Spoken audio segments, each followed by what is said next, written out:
Left unsaid. Early Sunday morning. Aaron slid the key into the lock, but it wouldn't turn. Blue cap, middle of the key ring, Hillman brand embossed on the key. It was the right key, but he couldn't get it to turn. Let me. Thomas placed a small hand over his. The heat from his son's skin made Aaron's fingers feel even colder. Thomas turned the key and Aaron followed him inside, shaking the rain from his hair. The storm had come up unexpectedly, leaving both of them running to the house across the dying grass, which was more dirt than lawn. In the foyer, they left a trail of dirty footprints behind them. Damn it. I'll have to clean that up later, Aaron thought. Hey, Thomas. His son had already gone upstairs. Aaron thought he should say something to him about their morning, but he knew he wouldn't. Pulling off his muddy shoes, Aaron dropped them on the white tile floor.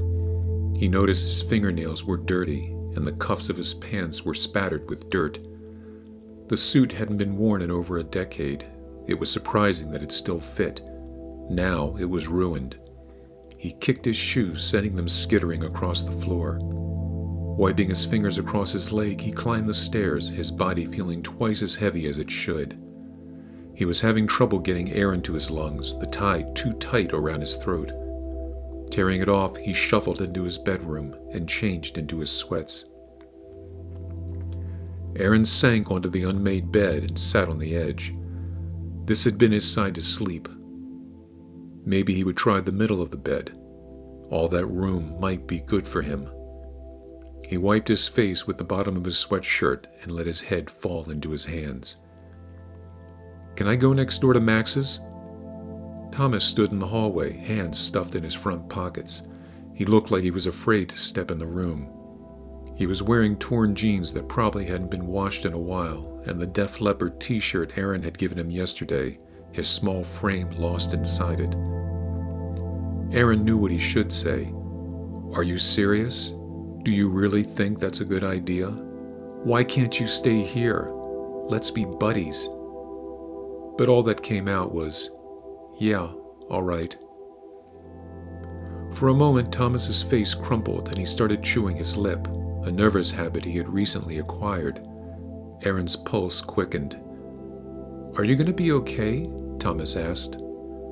No, not even close, Aaron thought. I'm fine. Go ahead, he said.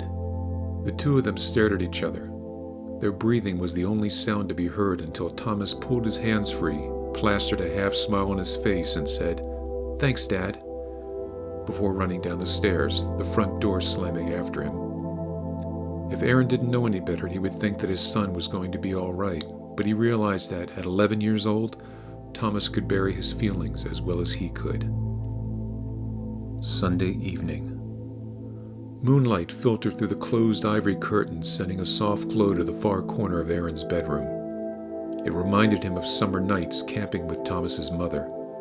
Before Thomas was born, they camped at Mount Laguna, their favorite spot only an hour from their home. They reveled in the silence of the forest, broken during the day by the occasional overhead plane and during the night by the music of crickets and owls. With the moon shining above them, they had danced around the campfire, their shadows blending into the trees as Aaron tried unsuccessfully to follow his wife's lead. He hated to dance, but the look on Terry's face, the way her eyes sparkled, and the way she sang her favorite Sinatra tune while trying not to giggle, were enough to bring him to his feet.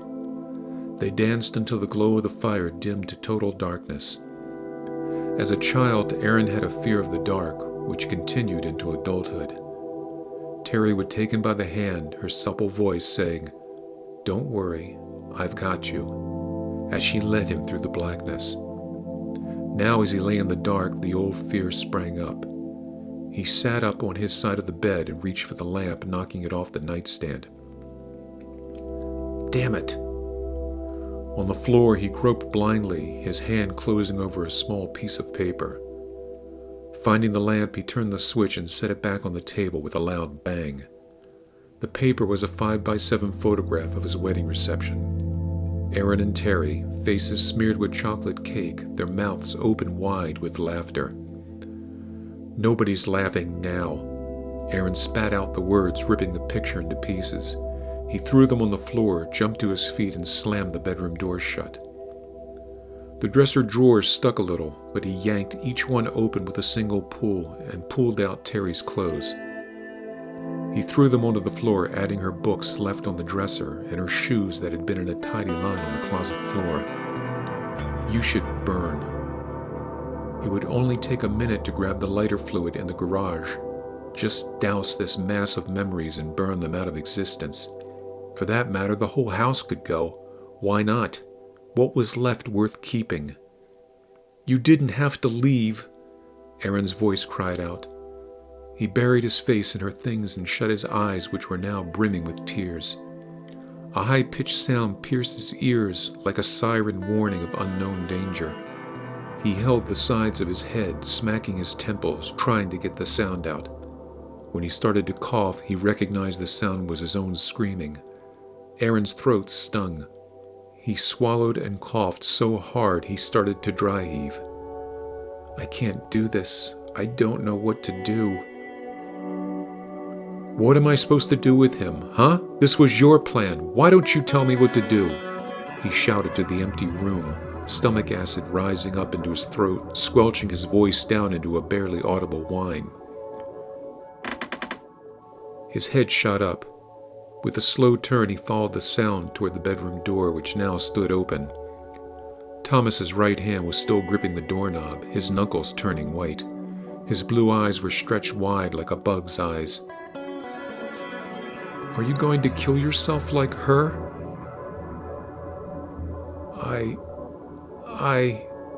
Aaron tried to swallow but couldn't. He raised his hands and lowered them. His eyes burned and he rubbed them, causing them to burn more. Thomas moved back a step. His body seemed to deflate like a sail suddenly without wind. He moved quietly down the hall and closed his bedroom door. Aaron knew he should say something. He stumbled to his feet. At his son's closed door, he raised his hand to knock, then stopped himself. I should give him a minute. Pacing the hallway, he glanced over the railing to the foyer below. He descended the stairs and stared at the floor. The muddy footprints had dried to a crusty mess. I should clean this up. His knees buckled. Looking up at the top of the stairs, he wiped his dirty fingernails across his leg. I should say something, he thought.